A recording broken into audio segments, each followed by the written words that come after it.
Hello friends, welcome to day today Telugu.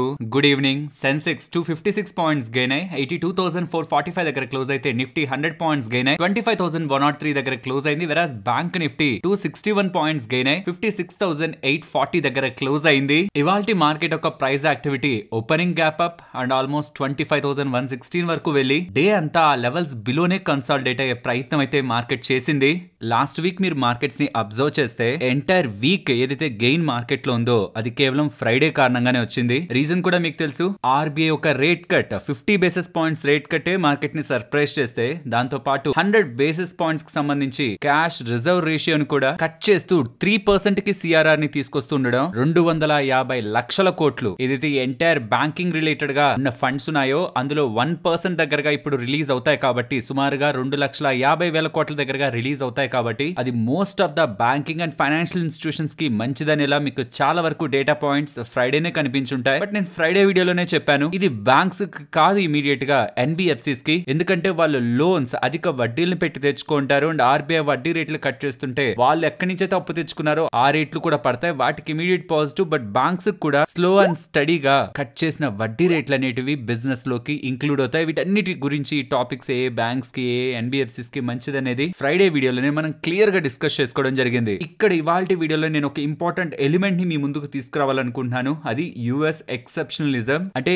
మిగిలిన nations కంటే US చాలా బాగా పర్ఫార్మ్ చేస్తుంది, చాలా స్ట్రాంగ్ గా పర్ఫార్మ్ చేస్తుంది. యుఎస్ కి తిరుగు లేదు కాబట్టి యుఎస్ లో డబ్బులు పెట్టుకోవచ్చు, ఇన్వెస్ట్మెంట్ చేయొచ్చని ట్రంప్ వచ్చిన స్టార్టింగ్ లో ట్రంపే స్ట్రాంగ్ గా స్టేట్మెంట్ చేశారు కదా. ఒక గోల్డెన్ ఎరా నడవబోతుంది, చాలా స్ట్రాంగ్ ఎకానమీ ఉంటుందని ఇలా తన మాటల్లోనే మీరు చాలా తన ప్రెస్ కాన్ఫరెన్స్ లో వినుంటారు. బట్ అది స్లోగా ఫేడ్ అవుట్ అవుతుందా బికాస్ తను రీసెంట్ టైమ్స్ లో తీసుకుంటున్న different tax related resume updates like ఇప్పుడు బిగ్ బ్యూటిఫుల్ బిల్ అని ఒక కొత్త బిల్లు తీసుకొచ్చారు కదా. దానికోసమే కదా ట్రంప్ అండ్ ఎలాన్ మస్క్ కూడా దూరం జరుగుతూ ఇప్పుడు ఏకంగా ఎలాన్ మస్క్ కి ట్రంప్ వార్నింగ్ నే ఇస్తున్నారు. నువ్వు కానీ డెమోక్రాట్స్ తో కలిసి ఆ బిల్లును అడ్డుకోవాలని చూసావంటే మాత్రం సీరియస్ కాన్సిక్వెన్సెస్ ఫేస్ చేస్తావు. బట్ షూర్లీ ఎలాన్ మస్క్ ఇలాంటి వాటికి భయపడతాడని అయితే నేను అనుకోవట్లేదు. ఖచ్చితంగా వాళ్ళిద్దరి మధ్యలో ఉంటున్న ఇష్యూ ఇంకాస్త వర్సన్ అయ్యేలాగే కనిపిస్తుంది వీళ్ళిద్దరి వే ఆఫ్ మూవింగ్ చూస్తూ ఉంటే. But back to the point, US ఎక్సెప్షనలిజం దగ్గరికి వస్తే ఏదైతే ఎఫ్ఐఎస్ అండ్ గ్లోబల్ గా ఉంటున్న ఇన్వెస్టర్స్ తను చైర్ తీసుకున్నాక యుఎస్ ప్రెసిడెంట్ గా ట్రంప్ ఎన్నికైన తర్వాత యుఎస్ ఎలా అయితే గ్రో అవుతుంది అనుకున్నారో ఆ మేరకు యుఎస్ గ్రో అవ్వకపోగా ఈ ట్రేడ్ టారిఫ్స్ ఒక టెన్షన్స్ తో ఎక్కడ స్లో డౌన్ అవుతుందనే భయాలు పెరుగుతూ ఉండడం యుఎస్ ఎక్సెప్షనలిజాన్ని కొంతవరకు డామేజ్ చేస్తాయి. ఇదంతా సరే, ఇప్పుడు ఎందుకు చెప్తున్నారు ఇది? బికాస్ అలా ఒకవేళ యుఎస్ ఎక్సెప్షనలిజం డామేజ్ అవుతుంది అనుకుంటే అక్కడికి వెళ్ళిన డబ్బులు వెనక్కి రావాలా? అలా వెనక్కి వచ్చినవి ఇండియాలోకే వచ్చేస్తాయి. Because India strong growing nation అని నేను చెప్పట్లేదు, అన్ని దేశాలకి వెళ్తాయి, అందులో ఇండియా కూడా ఉంటుంది. ఇండియా ఎందుకు ఉండడానికి ఛాన్స్ ఉంది? రీసెంట్ టైమ్స్ లో మన ఇండియా రిలేటెడ్ గా మ్యాక్రో ఎకనామిక్ డేటా పాయింట్స్ చూడండి, ఒకటి అలా తప్పించి బిగ్ వేలో ఏది డిస్టర్బెన్స్ ని క్రియేట్ చేయలేదు. రీసెంట్ ఐఐపీ డేటా కొంత వీక్ గా ఉంది, బట్ మీరు చూస్తే జీడిపి డేటా ఎక్స్పెక్టేషన్స్ ని కంప్లీట్ గా బ్రేక్ చేసింది. ఆర్బీఐ రిలేటెడ్ గా తీసుకుంటున్న చర్యలను చూడండి, ఎకానమీని ముందుకు నెట్టాలని చూస్తున్నారా, ఆపాలని చూస్తున్నారా? అదే యుఎస్ ఫెడ్ ని తీసుకుంటే నేను ఇన్ఫ్లేషన్ డేటా క్లియర్ గా నాకు చాలా టైం వరకు క్లారిటీ ఉండేంత వరకు నేను స్టెప్స్ తీసుకుని అంటున్నారు. కానీ ఆర్బీఐ వాళ్ళు 25 బేసిస్ పాయింట్స్ కట్ చేసి ఉండొచ్చు. సిఆర్ఆర్ కూడా మార్కెట్ లో ఎవరు ఎక్స్పెక్ట్ చేయలేదు. బట్ ద వే ఇక్కడ ఉంటున్న ఎన్విరాన్మెంట్ ని మార్చాలనే ప్రయత్నం ఆర్బీఐ వాళ్ళు చేస్తుండడం, ఇండియా కొంత బెటర్ గా కనిపించిన ఈ ఫారెన్ ఇన్స్టిట్యూషనల్ ప్లేయర్స్ కి బిగ్ వేలో మనకి ఎఫ్ఐఎస్ ఒక ఫండ్స్ మార్కెట్స్ లోకి ఫ్లో అయితే అది ఆబ్వియస్లీ మార్కెట్స్ ని హయ్యర్ సైడ్ పుష్ చేస్తుంది. బట్ నా ఓన్లీ కన్సర్న్ ఏంటంటే రీసెంట్ టైమ్స్ లో మార్కెట్ బాగా పడినప్పుడు స్మాల్ క్యాప్స్, ఈ ఎస్ఎంఈ స్టాక్స్ కానీ ఇవన్నీ చాలా అట్రాక్టివ్ వాల్యుయేషన్స్ లో ఉండేవి. బట్ ఆ లోస్ నుంచి ఎక్కడి నుంచి పడ్డాయో అక్కడికి రావడం కాదు, ఇంకా ఆ ప్రైస్ ను కూడా దాటేసాయి అనమాట. చాలా కంపెనీస్ దాటేసాయి. సో ఇప్పుడు మార్కెట్ చాలా అట్రాక్టివ్ గా ఉంది, మొత్తం డబ్బులు పెట్టేయచ్చు మార్కెట్ లో, ఇక్కడి నుంచి భలే పెరిగిపోతుంది అనే ఎలాంటి పాయింట్ మార్కెట్ కి అయితే లేదు. అలానే దారుణంగా కింద పడిపోతుంది బికాస్ ఇండియాలో ఇలాంటి నెగిటివ్స్ ఉన్నాయని చెప్పుకోవడానికి మార్కెట్ లేదు. ఇది ఎలాంటిదంటే ఇప్పుడు మార్కెట్ సిచ్యువేషన్ ఎలా ఉందంటే మార్కెట్ లో ఫుల్లీ ఇన్వెస్టెడ్ గానే ఉంటూ ఏదైనా మీకు ఎక్స్పెన్సివ్ వాల్యుయేషన్ అయ్యంటే కొంత ప్రాఫిట్ బుక్ చేసుకోవడం, కొంత క్యాష్ రిజర్వ్స్, ఒక 20% క్యాష్ రిజర్వ్స్ ని మెయింటైన్ చేస్తే ఏదైనా ఒక సిచ్యువేషన్ లో గ్లోబల్ గా ఇలా జరిగింది అనగానే మార్కెట్ పానిక్ అయి పడతా చూసారా, అది మనకి వాల్యూని క్రియేట్ చేస్తుంది. మరి ఎప్పుడు పడుతుంది ఎవరికి తెలియదు, ఏం జరుగుతుంది గ్లోబల్ గానీ. అలాంటి అన్సర్టనిటీస్ ఉంటున్నప్పుడు మిగిలిన వాళ్ళందరూ పానిక్ అయి అమ్మేస్తున్నప్పుడు మనం కొనడానికి కొంత క్యాపిటల్ పక్కన పెట్టుంచండి. బట్ ద థీమ్ అయితే ప్రెసెంట్ మార్కెట్ అయితే పడేదానికి రీజన్స్ అయితే నాకు కనిపించట్లేదు. కానీ లాంగ్ టర్మ్ లో ఇండియన్ గ్రోత్ స్టోరీ మాత్రం స్ట్రాంగ్ గా ఒక్కొక్క ఇటుక పెట్టుకుంటూ మేడ్ అవుతుంది. దీంట్లో మనం ఖచ్చితంగా పార్ట్ అవ్వాలి. అండ్ ఇంకా అడిషనల్ గా మనకి గెయిన్ రావాలంటే బాగా పడినప్పుడు కొనడానికి కూడా కొంత capital 10 to 20% of the portfolio లెవెల్లో క్యాష్ ని మెయింటైన్ చేస్తే ట్రంప్ ఉన్నారు కదా మనకి,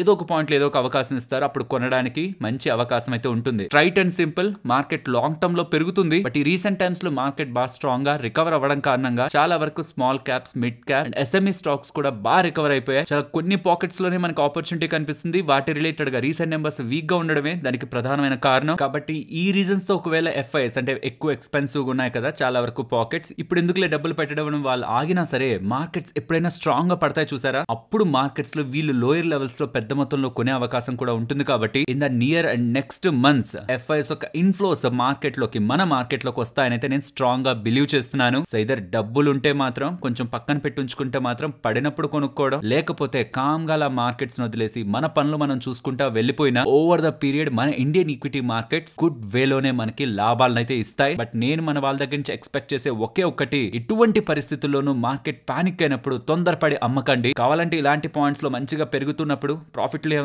కొంత బుక్ చేసుకుని పక్కన పెట్టుకోండి డబ్బులు, కానీ దయచేసి పడుతున్నప్పుడు మాత్రం భయపడిపోయి బయటకు వచ్చేయకండి. ఎలాన్ మస్క్ కానీ అండ్ యుఎస్ లో ఉంటున్న కొంతమంది ఎకానమిస్టులు వీళ్ళందరూ కూడా చెప్తున్నది, ఇప్పుడు ఏదైతే ట్రంప్ బిల్ తీసుకురావాలనుకుంటున్నారో అది ఎకానమీని డిటోరియేట్ చేస్తుంది, ఫిజికల్ డెఫిసిట్ ని పెంచుతుంది, అప్పుల భారాన్ని పెంచుతుంది. అండ్ ఎలాన్ మస్క్ చేస్తున్న డైరెక్ట్ స్టేట్మెంట్ ఏంటంటే బ్రేక్ అవుతుంది యుఎస్ ఎకానమీ, బ్యాంక్రప్సీకి వెళ్ళడం కూడా తనకిష్టం లేదనేలా స్టేట్మెంట్స్ చేస్తూ ఉండడం, ఈ బిగ్ బ్యూటిఫుల్ బిల్ ఏ రకంగా షేప్ చేస్తుంది యుఎస్ ఎకానమీ అనేది మనం చూడాల్సి ఉంటుంది. ఎలాన్ మస్క్ అండ్ ఇంకొంతమంది ఎకానమిస్టులు అనుకుంటున్నట్టు అది యుఎస్ ఎకానమీని దారుణంగా హిట్ చేస్తుందా నెగటివ్ గా, ఆర్ ట్రంప్ బిలీవ్ చేస్తున్నట్టు ఇమీడియట్ గా టాక్స్ కట్స్ నేను చేసినా అది ప్రజల చేతిలోకి వెళ్లి వాళ్ళు స్పెండ్ చేసి ఎకానమీని బూస్ట్ చేస్తారనేలా యుఎస్ ను ఒక స్ట్రాంగ్ వేలో రన్ చేస్తుందా, అది ఫ్యూచర్ డిసైడ్ చేయాలి. బట్ ఈ లోపు ఈ బిల్ కోసం జరిగే గొడవలో ట్రంప్ ఒక సెగ్మెంట్ ఆఫ్ పీపుల్ నైతే తన క్లోజ్ సర్కిల్ నుంచి అయితే కోల్పోయారు. అందులో ప్రముఖమైన వ్యక్తి ఎలాన్ మస్క్. నెక్స్ట్ మీరు యుఎస్ మార్కెట్స్ ని అబ్జర్వ్ చేశారంటే ఫ్రైడే మార్కెట్స్ 1% దగ్గరగా పెరిగాయి. పర్టికులర్ గా S&P 500 ఫిబ్రవరిలో అనుకుంటా 2025 ఆ పాయింట్ లో 6000 అబోవ్ క్లోజ్ అయింది. మళ్ళీ 4 నెలల తర్వాత మళ్ళీ 6000 అబోవ్ యుఎస్ మార్కెట్స్ అయితే క్లోజ్ అయ్యాయి. అండ్ గ్లోబల్ ఈక్విటీ మార్కెట్స్ కూడా గ్రీన్ లోనే కనిపిస్తాయి. అండ్ ఈ క్రూడ్ ఆయిల్ కానీ, గోల్డ్ కానీ, బాండ్ ఈల్స్ కానీ, డాలర్ ఇండెక్స్ కానీ ఇవన్నీ కూడా కొంత కూల్ ఆఫ్ అవుతున్నాయి, కొంత డౌన్ సైడ్ కి అయితే వస్తున్నాయి. ఇదంతా కూడా మార్కెట్స్ పరంగా మంచిదే. క్రూడ్ ఆయిల్ పడినా, బాండ్ ఈల్స్ పడినా, డాలర్ ఇండెక్స్ పడినా, అవుట్ అండ్ అవుట్ ఇవన్నీ కూడా మార్కెట్స్ ని స్టెబిలైజ్ చేసేవే. కాబట్టి ఇది మనం మార్కెట్స్ కి పాజిటివ్ గానే తీసుకోవాలి. బట్ నా ఫోకస్ అంతా ఇందాక చెప్పాను కదా, యుఎస్ ఎక్సెప్షనలిజం లో ఎఫ్ఐఎస్ ఒకవేళ వెనక్కి తిరిగితే, అలా తిరిగినప్పుడు వాళ్ళకి ఏ కంట్రీ మొదటగా కనిపిస్తుందో ఆ కంట్రీలోకి ఎఫ్ఐఎస్ బిగ్ ఇన్ఫ్లోస్ ఉండే అవకాశం ఉంది. బట్ ఓన్లీ లాజిక్ ఏంటంటే వాళ్ళకి రీజనబుల్ గా వాల్యుయేషన్స్ కనిపించాలి. అండ్ లాస్ట్ ట్రేడింగ్ సెషన్ లో చెప్పాను కదా, వాళ్ళకి 1 lakh దగ్గరగా కాంట్రాక్ట్ షార్ట్ సైడ్ ఉన్నాయని, దాంట్లో నియర్లీ 14,000 దగ్గరగా కాంట్రాక్ట్స్ ని వాళ్ళు కవర్ చేసుకున్నారు. ఆల్మోస్ట్ 84% నెట్ షార్ట్ నుంచి ఇప్పుడు 79% నెట్ షార్ట్ కి అయితే వాళ్ళ షార్ట్ పొజిషన్స్ తగ్గాయి. సో ఫ్రైడే ఏదైతే మార్కెట్ లో మూవ్ కనిపించిందో ఆ ఎంటైర్ మూవ్ లో షార్ట్ కవరింగ్ కే మేజర్ రోల్ అయితే కనిపిస్తుంది. ఇక నెక్స్ట్ మనం గమనించాల్సిన ఈవెంట్స్ విషయానికి వస్తే యుఎస్ చైనా రిలేటెడ్ గా ఇవాళ ట్రేడ్ టాక్స్ అయితే ఉన్నాయి లండన్ లో, యూకే లో. లాస్ట్ టైం జెనీవాలో ఎవరైతే ఈ మధ్యలో కూర్చొని డీల్ చేశారో చైనా సైడ్ నుంచి, యుఎస్ సైడ్ నుంచి, వాళ్ళే ఈసారి కూడా కలవబోతున్నారు. జెనీవాలో యాక్చువల్లీ పాజిటివ్ అవుట్కమ్ వచ్చింది, బట్ అది వాళ్ళు కంటిన్యూ చేయలేకపోయారు. మళ్ళీ ఇప్పుడు లండన్, యూకే లో జరుగుతుంది. ఇక్కడ ఏ మాత్రం వీళ్ళ మధ్యలో ఏదైనా పాజిటివ్ అప్డేట్ వస్తున్నా అది గ్లోబల్ మార్కెట్స్ ఇంకాస్త హైయర్ కి పుష్ చేస్తుంది. అలాగే యుఎస్ కి సంబంధించిన ఇంపార్టెంట్ డేటా, వాళ్ళ సిపిఐ ఇన్ఫ్లేషన్ డేటా వెనస్డే రాబోతుంది, which is June 11th. And PPI data, producer price index data 12th June రాబోతుంది. ఇందులో ప్రధానమైనది 11th June రాబోతున్న US CPI inflation data. Fed ఒక డెసిషన్ ఇంపాక్ట్ చేసేది అదే. అలా 11th రాబోతున్న డేటాతో June 18th ఫెడ్ వాళ్ళ డెసిషన్ ని ఆర్ వాళ్ళ టోన్, వాళ్ళు ఏ రకంగా మాట్లాడుతున్నారు కమింగ్ టైమ్స్ లో ఎకానమీ రిలేటెడ్ గా, వాళ్ళు ఏ రకమైన స్టెప్స్ తీసుకుంటారన్న ఒక బిహేవియర్ ని డిసైడ్ చేస్తుంది. And Michigan consumer sentiment data కూడా మనకి ఫ్రైడే రిలీజ్ అవుతుంది. అదేం పెద్దది కాదు, కానీ ఈ CPI, PPI and Michigan consumer sentiment data ఈ మూడిట్లో సిపిఐ ని మనం ఇంపార్టెంట్ గా ఫోకస్ చేయాలి. అండ్ ఫ్రైడే యుఎస్ రిలేటెడ్ గా రిలీజ్ అయిన jobs data, last time private payroll data వచ్చిందా, అది చాలా వీక్ గా వచ్చింది. ఫెడ్ వాళ్ళు వడ్డీ రేట్లు కట్ చేస్తారనే హోప్ ని పెంచింది. బట్ రీసెంట్ ఫ్రైడే వచ్చిన జాబ్స్ డేటా, గవర్నమెంట్ సైడ్ నుంచి వచ్చిన non farm payroll data strong గా వచ్చింది, అంటే బానే వచ్చింది, ఎక్స్పెక్టెడ్ కంటే బెటర్ గా వచ్చింది. ఈ పాయింట్ లో కానీ ఇన్ఫ్లేషన్ డేటా కానీ వీక్ గా రాలేదనుకోండి, అంటే అనుకున్న దానికంటే కూల్ ఆఫ్ అవ్వట్లేదు అనుకోండి, దెన్ ఆబ్వియస్లీ ఫెడ్ వాళ్ళు ఒక స్టెప్ వెనక్కే వేస్తారు. సో ఈసారి రాబోతున్న CPI inflation data 11th June రాబోతున్న డేటా, వెనస్డే రాబోతున్న డేటా ఖచ్చితంగా కూల్ ఆఫ్ అవ్వాలి ఇన్ఫ్లేషన్ యుఎస్ కి సంబంధించి. ఎల్స్ రీసెంట్ ఫ్రైడే అంటే లాస్ట్ ఫ్రైడే రిలీజ్ అయిన జాబ్స్ డేటా స్ట్రాంగ్ గా ఉంది. కాబట్టి ఫెడ్ వాళ్ళు వడ్డీ రేట్ల కట్ రిలేటెడ్ గా ఎటువంటి పాజిటివ్ కామెంట్స్ చేసే అవకాశం లేదు. కాబట్టి స్టాక్ మార్కెట్ పర్టికులర్ గా ట్రేడర్స్ 11th June మన మార్కెట్స్ క్లోజ్ అయ్యాక వస్తున్న CPI inflation data global markets ని అండ్ మన ఇండియన్ మార్కెట్ ఒక ఓపెనింగ్ ని కూడా ఇంపాక్ట్ చేస్తుంది. కాబట్టి 11th June ఎండింగ్ మీకు పొజిషన్స్ ఉంటుంటే జాగ్రత్తగా వాటిని బ్యాలెన్స్డ్ గా పెట్టుకోవడానికి, హెడ్జెస్ పెట్టుకోవడానికి, ఆర్ వీలైతే ఆ ఓవర్ నైట్ పొజిషన్ రిస్క్ నుంచి పక్కకు రావడానికి అయితే ప్రయత్నించండి. బిగినర్స్ కి చెప్తున్నాను, ఎక్స్పీరియన్స్ ఉందనుకున్న వాళ్ళు యాజ్ ఇట్ ఈస్ మీకుంటున్న లాజిక్స్ తో ముందుకు వెళ్ళొచ్చు.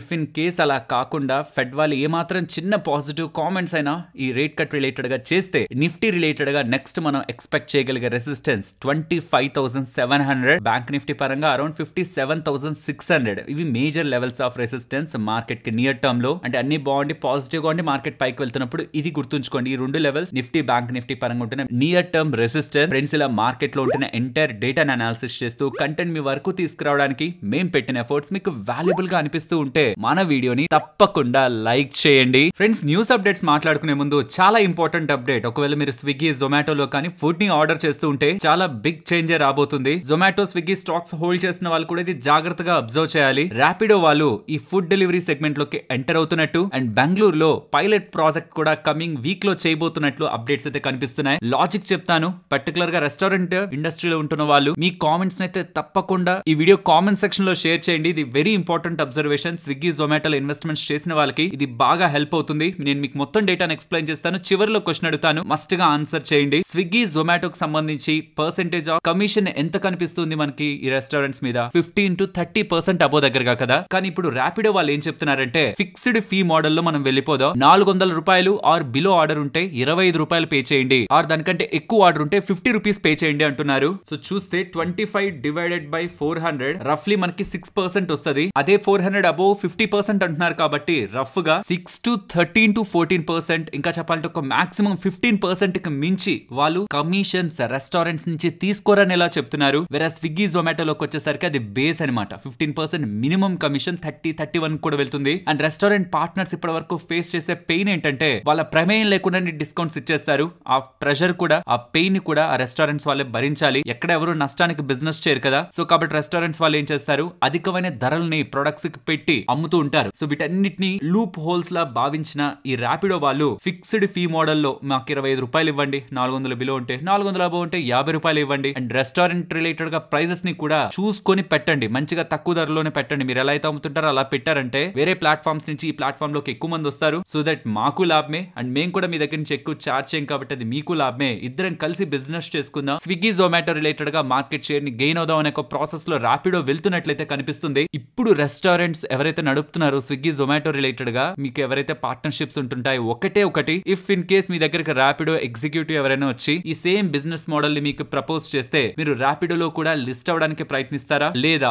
ఆల్రెడీ మీరు స్విగ్గీ జొమాటోలో ఉన్నారు కాబట్టి దాంట్లో ఏమైనా మీకు స్పెషల్ బెనిఫిట్స్ ఉండడం కారణంగా మోట్ అక్కడ ఏమైనా క్రియేట్ అయిందా? ఎల్స్ ర్యాపిడో లాంటి కొత్త ప్లేయర్ వచ్చి మొత్తం మార్కెట్ షేర్ ని షేక్ చేసే అవకాశం ఉందా అనేది ఒకసారి క్లియర్ గా చెప్పండి. ఎందుకంటే ఇప్పుడు జొమాటో స్విగ్గీ వాళ్ళ మెయిన్ ఫోకస్ అంతా ఫుడ్ డెలివరీ మీద లేదు, క్విక్ కామర్స్ మీద ఉంది. అక్కడ ఫైట్ చేస్తున్నారు ఈ బిజినెస్. ఇప్పుడు ర్యాపిడో వాళ్ళు ఎంట్రీ తీసుకోవాలని ప్రయత్నిస్తారు. ఇక్కడ నాకు వచ్చే మెయిన్ క్వశ్చన్ ఏంటంటే ఎంట్రీ తీసుకుంటారు ఫుడ్ డెలివరీలో, ఒకవేళ ఇక్కడ హిట్ అయ్యారనుకోండి ర్యాపిడో వాళ్ళు క్విక్ కామర్స్ కూడా హిట్ చేయడానికి చూస్తారు. అక్కడ కూడా మళ్ళీ ఇంటెన్స్ కాంపిటీషన్, అక్కడ కూడా క్యాష్ బర్నింగ్. సో ఈ స్పేస్ అంతా కూడా ఎంటైర్ స్పేస్ అంతా హీట్ ఎక్కుతుంది. సో రెస్టారెంట్స్ ఎవరైతే నడుపుతున్నారో స్విగ్గీ జొమాటోతో టైప్ ఎవరైతే అయినారో ఏదైనా ఒక పర్టికులర్ మోట్ జొమాటో స్విగ్గీ క్రియేట్ చేయగలిగిందా ఈ ఫుడ్ డెలివరీ స్పేస్ లో అన్నది వీలైతే కామెంట్ సెక్షన్ లో చెప్పండి. అండ్ స్విగ్గీ జొమాటో ఒకవేళ కమింగ్ టైమ్స్ లో ఫాలో అవుతుంటే డ్యూ టు ఎనీ అప్డేట్ ఈ ఇండస్ట్రీలో జరుగుతున్న ఈ ఫాస్ట్ చేంజెస్ ని ఇన్వెస్టర్స్ మైండ్ లో పెట్టుకునే ఫర్దర్ గా ఏ డెసిషన్ అయినా తీసుకోవాలి. యాజ్ ఆఫ్ నౌ ఉంటున్న డేటా ఈ ర్యాపిడో వాళ్ళు చేంజ్ చేస్తారో నాకు తెలియదు, బట్ యాజ్ ఆఫ్ నౌ గా ఉంటున్న డేటాలో Zomato leader, Swiggy second position లో ఉంది. ఇదే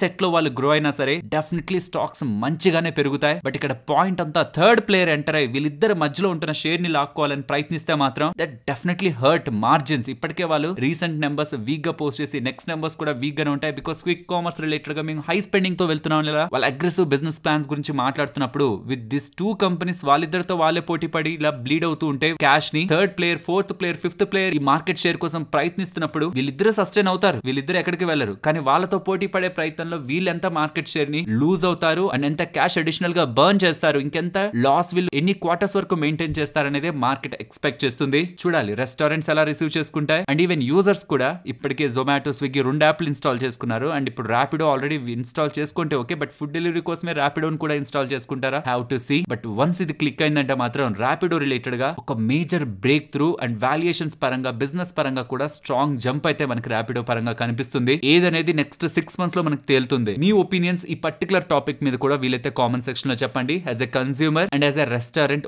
ఓనర్ గా కూడా ఈ ఫుడ్ స్పేస్ లో ఉంటున్న వాళ్ళు కూడా తప్పకుండా కామెంట్ చేయండి. ఫ్రెండ్స్, ఇలా న్యూస్ అప్డేట్స్ ని అనాలిసిస్ చేస్తూ ఇలాంటి కంటెంట్ మీ ముందుకు తీసుకురావడానికి మేము టీం పెడుతున్న ఎఫర్ట్స్ మీకు వాల్యుబుల్ గా అనిపిస్తూ ఉంటే వీడియోని తప్పకుండా లైక్ చేయండి. ఫ్రెండ్స్, కొంత జాగ్రత్తగా అబ్జర్వ్ చేయండి. గ్లోబల్ గా ఉంటున్న ఒక బిగ్ బిజినెస్ లోకి ఎంసీఎక్స్ వాళ్ళు ఎంటర్ అవుతున్నారు. ఎంసీఎక్స్ తో పాటు ఎన్ఎస్సీ వాళ్ళు కూడా కమింగ్ టైమ్స్ లో ఎంటర్ అవుతారు. కానీ ఇక్కడ ఫోకస్ నాది ఎంసీఎక్స్ ఎన్ఎస్సీ కంటే కూడా ఐఎక్స్ రిలేటెడ్ గా కనిపిస్తుంది. కాబట్టి స్టాక్ ఇవాళ పెరిగింది. బట్ దీంతో పాటు ఎంసీఎక్స్ రిలేటెడ్ ఉన్న అప్డేట్ ని కూడా మనం స్టెప్ బై స్టెప్ మాట్లాడుకుందాం. ఫస్ట్ అసలు ఉంటున్న రియల్ అప్డేట్ ఏంటో చూడండి. ఎంసీఎక్స్ కి సెబీ వల్ల అప్రూవల్ లభించింది. దేని రిలేటెడ్ గా ఎలక్ట్రిసిటీ డెరివేటివ్స్ ని లాంచ్ చేయడానికి. లైక్ ఇప్పుడు మీకు రిలయన్స్ ఇండస్ట్రీస్ ఉందనుకోండి, అది స్టాక్ స్పాట్, దానికి సంబంధించి ఎఫ్ఎన్ఓ ఉంటుంది కదా, ఫ్యూచర్స్ అండ్ ఆప్షన్స్ ఉంటాయి కదా, రైట్? సో ఇప్పుడు ఈ రిలయన్స్ ఇండస్ట్రీస్ కి సంబంధించి బయ్యర్ మీరు ఉండొచ్చు, నేను ఉండొచ్చు, సెల్లర్ మీరు ఉండొచ్చు, నేను ఉండొచ్చు, స్టాక్స్ ని మీరు నేను కొంటూ ఉండొచ్చు. ఆ ప్రైస్ ని మనం డిసైడ్ చేస్తాం. స్టాక్ ఒక ప్రైస్ ని మనం డిసైడ్ చేస్తాం. ఆ ప్రైస్ ని అండర్లైన్ గా తీసుకొని దాన్ని బేస్ చేసుకొని ఫ్యూచర్స్ ఉంటాయి. స్టాక్ పెరిగితే ఫ్యూచర్స్ పెరుగుతుంది, స్టాక్ పడితే ఫ్యూచర్స్ పడుతుంది. ఏదైనా కొన్ని సందర్భాల్లో ఆపోజిట్ జరుగుతుంది, that very rare. But logic అయితే ఇదే. అండ్ ఫ్యూచర్స్ ఒక మూమెంట్ ని బట్టి call పెరగాల, put పెరగాల, are call Padala, put పడాలా అనేది డిసైడ్ ఉంటుంది కదా. అలానే కమింగ్ టైమ్స్ లో ఎంసీఎక్స్ వాళ్ళు ఎలక్ట్రిసిటీకి సంబంధించిన డెరివేటివ్స్ ని లాంచ్ చేస్తారంటున్నారు. దేన్ని లాంచ్ చేస్తున్నారు? డెరివేటివ్స్ అంటే ఫ్యూచర్స్ అండ్ ఆప్షన్స్ ని. ఇందాక నేను మీకు చెప్పిన ఎగ్జాంపుల్ లో రిలయన్స్ స్టాక్ ఉంటేనే కదా దానికి సంబంధించిన ఫ్యూచర్స్ వచ్చాయి, ఆప్షన్స్ వచ్చాయి. ఇప్పుడు ఎంసీఎక్స్ వాళ్ళు ఎలక్ట్రిసిటీకి సంబంధించిన డెరివేటివ్స్ అంటే ఫ్యూచర్స్ ని, ఆప్షన్స్ ని లాంచ్ చేస్తున్నారంటే మరి దానికి సంబంధించిన స్పాట్ ఏంటి, దానికి సంబంధించిన బేస్ ప్రైస్ ఏంటి, దేని బేస్ చేసుకుని రావాలి ఆ ఫ్యూచర్స్ అండ్ ఆప్షన్స్. దీంట్లో ఇప్పుడు ఐఎక్స్ వస్తుంది. ఇది ఇంపార్టెంట్. ఐఎక్స్ లో పవర్ ట్రేడింగ్ జరుగుతుంది కదా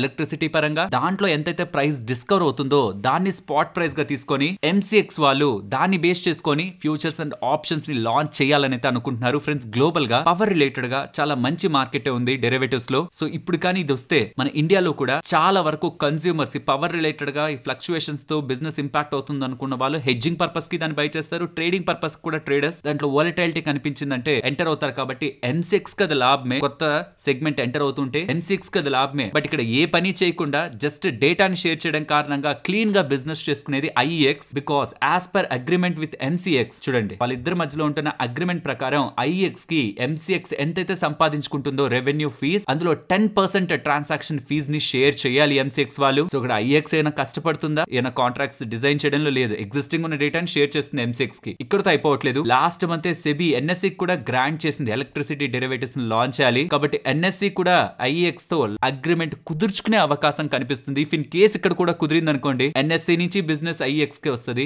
ఎంసీఎక్స్ నుంచి బిజినెస్ ఐఎక్స్ కే వస్తుంది. ఇద్దరు నుంచి హ్యాపీగా ఐఎక్స్ వాళ్ళు డబ్బులు సంపాదించుకుంటారు. బాగా అర్థమవుతుంది కదా. ఎంసీఎక్స్ అండ్ ఎన్ఎస్సీ ఎఫ్ఎన్ఓ అయితే లాంచ్ చేయగలవు, కానీ దానికి సంబంధించిన స్పాట్ ని, లైక్ నేను అందుకే మీకు ఫస్ట్ ఎగ్జాంపుల్ చెప్పింది, అందుకే మొత్తం డేటా చెప్పే ఎగ్జాంపుల్ కాకుండా ఎగ్జాంపుల్ చెప్పి డేటా చెప్తే మీకు అర్థమవుతుందని అలా చెప్పాను. రిలయన్స్ స్టాక్ బేస్ చేసుకుని రిలయన్స్ ఫ్యూచర్స్ డిసైడ్ అయింటాయి, దాన్ని బట్టి ఆప్షన్స్ డిసైడ్ అయింటాయి కదా. అలా ఇక్కడ ఎలక్ట్రిసిటీకి సంబంధించిన ఫ్యూచర్స్ అండ్ ఆప్షన్స్ ని ఎంసీఎక్స్ వాళ్ళకి సెబీ వాళ్ళలో చేశారు. గతంలోనే ఎన్ఎస్సీ కి సెబీ వాళ్ళలో చేశారు ఫ్యూచర్స్ అండ్ ఆప్షన్స్ ని. మరి స్పాట్ ఎక్కడి నుంచి వస్తుందిరా అంటే ఐఎక్స్ నుంచి, రైట్? ఈ రీజన్స్ తో ఐఎక్స్ ఎంసీఎక్స్ రిలేటెడ్ గా మీకు ఇవాళ బజ్ అయితే కనిపించింది. బట్ ఐఎక్స్ రిలేటెడ్ గా ఒకే ఒక్క డ్రాబ్యాక్, అసలు ఈ అప్డేట్స్ తో స్టాక్ రిలేటెడ్ గా చాలా మంచిగా ఉండాలి. ఒకటి ఏంటంటే ఎక్కడ మార్కెట్ కప్లింగ్ రిలేటెడ్ గా డెసిషన్ ఐఎక్స్ కి అగైనెస్ట్ గా వస్తే షేర్ కోల్పోతుంది ఐఎక్స్ అని. బట్ రీసెంట్ టైమ్స్ లో వస్తున్న మేజర్ డేటాతో ఎక్కడ కూడా వాళ్ళ బిజినెస్ రియల్ గా ఇంపాక్ట్ అవుతున్నట్లయితే కనిపించలేదు. బట్ హ్యావ్ టు సీ ఏం జరుగుతుంది ఐఎక్స్ పరంగానే. అండ్ ఎవరైనా ఐఎక్స్ షేర్స్ ని హోల్డ్ చేస్తూ ఉంటే వీళ్ళైతే చెప్పడానికి ప్రయత్నించండి. అండ్ ఏ ప్రైస్ లో మీరు కొన్నారనేది కూడా చెప్పడానికి ప్రయత్నించండి. స్టిల్ ఇంకా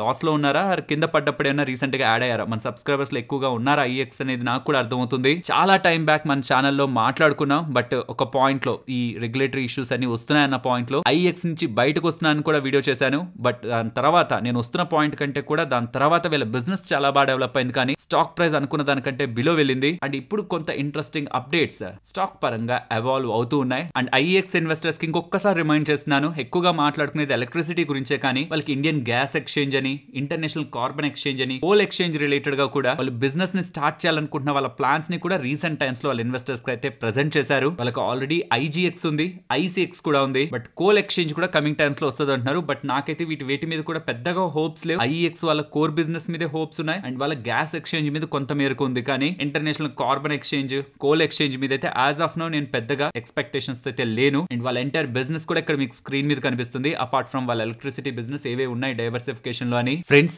చాలా important update gold loans related గా అయితే కనిపిస్తుంది. ఫ్రైడే చెప్పాను కదా, ఎల్టీవీ లోన్ టు వాల్యూ 85% కి తీసుకొచ్చారు ఆర్బీఐ వాళ్ళని. కానీ దాని రిలేటెడ్ గా ఫైనల్ రూల్స్ ని సాటర్డే సండే ఈ వీకెండ్ లో మనకైతే అప్డేట్ చేశారు. ఇక్కడ మీకు స్క్రీన్ మీద పెడుతున్నాను మొత్తం ఆర్టికల్ ని. బట్ నేను ఈ మొత్తం డేటాని సింప్లిఫై చేస్తే మీరు తెలుసుకోవాల్సింది, గోల్డ్ లోన్ తీసుకుంటున్న వాళ్ళు తెలుసుకోవాల్సింది, మీరు 2,50,000 వరకు ఒకవేళ లోన్ తీసుకోవాలనుకుంటే మీ దగ్గర ఉన్న బంగారంపై గతంలో 75% ప్రపోజ్ చేశారు ఆర్బీఐ వాళ్ళు. కానీ ఇప్పుడు దాన్ని 85% కి తీసుకొస్తున్నారు. అంటే 2,50,000 రూపాయలకు సంబంధించిన గోల్డ్ మీరు తాకట్టు పెడితే అందులో 85% 2,12,000 రూపాయలకు సంబంధించిన డబ్బులు మీకు లోన్ గా ఇస్తారు. అదే అంతకు ముందు అయితే 1,87,000 మాత్రమే వచ్చేది. ఇక్కడతో అయిపోవట్లేదు. లాస్ట్ ఫ్రైడే అయితే ఇక్కడ వరకే డేటా ఉంది. ఇప్పుడు 2,50,000 నుంచి 5 లక్షలకు సంబంధించిన బంగారం తాకట్టు పెడుతున్న వాళ్ళకి కూడా 80% ఎల్టీవీ ఉంటుందని, లోన్ టు వాల్యూ ఉంటుందని. కానీ 5 లక్షలకు పైగా ఎవరైనా తాకట్టు పెట్టారంటే మాత్రం వాళ్ళకి 75% దగ్గరగానే లోన్ టు వాల్యూ ఉంటుందని ఆర్బీఐ దగ్గర నుంచి ఫైనల్ రూల్స్ అయితే కనిపిస్తున్నాయి. అండ్ ఇక్కడ ఒక ఇంపార్టెంట్ థింగ్ ఏంటంటే entire tenure of the loan లో మొత్తం మీరు స్టార్ట్ చేసినప్పటి నుంచి ఆ లోన్ ఎండ్ చేసే వరకు మొత్తం మీద కూడా ఈ పర్సెంటేజ్ మెయింటైన్ చేయాలి. ఒకవేళ గోల్డ్ పడినా అది ఇంకేదైనా రీజన్స్ తో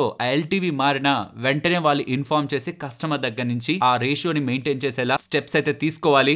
దీంతో పాటు ఎగ్జిస్టింగ్ లోన్స్ కానీ, బుల్లెట్ రీపేమెంట్ లోన్స్ కానీ, కొలెటరల్ ఓనర్షిప్ పరంగా కానీ, డాక్యుమెంటేషన్, ఇతర రూల్స్ వీటన్నిటి పరంగా కూడా తక్కువ మొత్తంలో బంగారం పెట్టి డబ్బులు తీసుకునే వాళ్ళకి ఆర్బీఐ వాళ్ళు రిలాక్సేషన్స్ అయితే ఇచ్చారు. ఓవరాల్ ఇది గోల్డ్ ని తాకట్టు పెట్టుకొని అప్పుగా డబ్బులు ఇస్తున్న మెజారిటీ ఆఫ్ ఎన్బిఎఫ్సిస్ కన్నీ కూడా పాజిటివ్. అందులో ముతూట్ ఫైనాన్స్ ఎక్కువగా లాభపడనుంది. కాబట్టి ఇవాళ కూడా మీకు గోల్డ్ ఫైనాన్స్ చేస్తున్న చాలా కంపెనీస్ పెరిగాయి. నెక్స్ట్ ఏషియన్ పెయింట్స్ కి అగేనెస్ట్ గా కాంపిటీషన్ కమిషన్ ఆఫ్ ఇండియాలో బిర్లా వాళ్ళు, గ్రాసిమ్ కంపెనీ ఉంది కదా లిస్టెడ్ కంపెనీ, వానికి సంబంధించిన బిర్లా వాళ్ళు, ఆదిత్య బిర్లా వాళ్ళు కేసును అయితే ఫైల్ చేస్తున్నారు. ఏమనంటే మేము రీసెంట్ గా ఒక కొత్త పెయింట్ ని తీసుకొచ్చాం, ఓపస్ తీసుకొచ్చారు కదా, బిర్లా ఓపస్ అనే కొత్త పెయింట్ ని తీసుకొచ్చారు కదా, ఆ పెయింట్ ని మేము డిస్ట్రిబ్యూటర్స్ దగ్గర సెల్ చేయాలని ప్రయత్నిస్తుంటే ఏషియన్ పెయింట్స్ వాళ్ళు వచ్చి డీలర్స్ తో మీరు కానీ ఈ బిర్లా వాళ్ళకి సంబంధించిన ఓపస్ పెయింట్ ని సెల్ చేస్తే వాళ్ళకి కానీ మీరు మీ దగ్గర కానీ స్పేస్ ఇస్తే మేము మీకు కట్ చేస్తాం, మీ డీలర్షిప్ ని కట్ చేస్తాం, లేకపోతే మీకు ఇస్తున్న మార్జిన్స్ ని కట్ చేస్తాం, మిమ్మల్ని బ్లాక్ లిస్ట్ చేస్తాం, ఇలా డీలర్స్ ని భయపెట్టి మా పెయింట్లు అమ్మనికుండా చేస్తున్నారు. వాళ్ళే మోనోపొలీని మెయింటైన్ చేయాలని, కాంపిటీషన్ ని ఉండకుండా చేయాలని, కన్స్యూమర్స్ లాభపడకుండా వాళ్ళే లాభం పొందేలా మా బ్రాండ్ ని తొక్కేయాలని చూస్తున్నారని బిర్లా ఓపస్ వాళ్ళు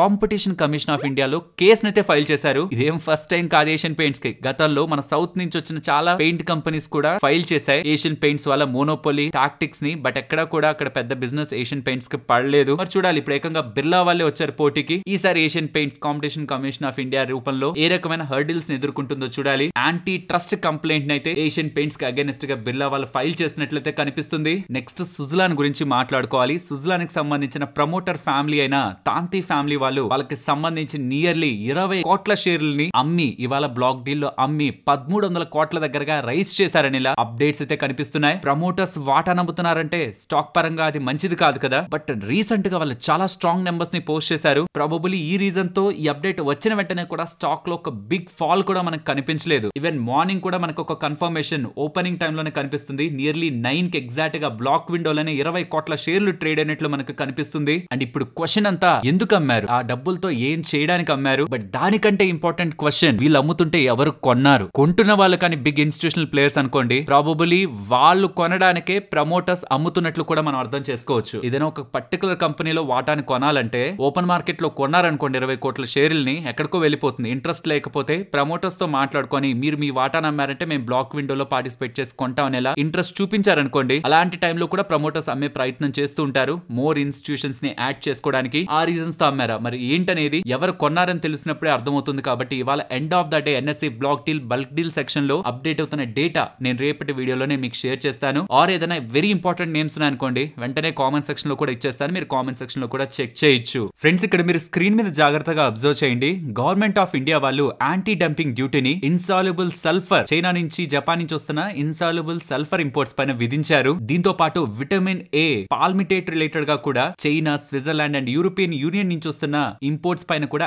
యాంటీ డంపింగ్ డ్యూటీని 5 సంవత్సరాల పాటు విధించడం జరిగిందని అప్డేట్స్ కనిపిస్తున్నాయి. దీని కారణంగా ఎవరికి లాభం ఉంటుంది? ఓసిసిఎల్ లిమిటెడ్ వీళ్ళ బిజినెస్ ని మీరు చూసారంటే, స్క్రీనర్ లోకి వెళ్ళి చూసారంటే ఇన్సాల్యుబుల్ సల్ఫర్ రిలేటెడ్ గా వీళ్ళ మ్యానుఫాక్చరింగ్ అండ్ సెల్లింగ్ ని మీరు గమనించవచ్చు. బట్ సేల్స్ విషయానికి వస్తే రీసెంట్ టైమ్స్ లో నెంబర్స్ కొంత స్టాగ్నెంట్ గా ఉన్నాయి. మార్జిన్స్ స్టేబుల్ గా మెయింటైన్ అవుతూ ప్రాఫిటబిలిటీ కూడా in and around 7 to 8 crores మధ్యలో ఉంది. ప్రాబబుల్లీ ఈ అప్డేట్ తో స్టాక్ రిలేటెడ్ గా గెయిన్ ఉండొచ్చని మార్కెట్ కనిపిస్తూ ఆల్రెడీ స్టాక్ లో ఇది వాళ్ళ రిఫ్లెక్ట్ అయ్యే ప్రయత్నం జరిగింది. అలాగే విటమిన్ ఏ పాల్మిటేట్ రిలేటెడ్ గా పిర్మాల్ ఫార్మా రిలేటెడ్ గా మనం అడ్వాంటేజ్ ని ఎక్స్పెక్ట్ చేయొచ్చు. నెక్స్ట్ డిఆర్డిఓ దగ్గర నుంచి ఒక ఇంపార్టెంట్ అప్డేట్ అయితే కనిపిస్తుంది.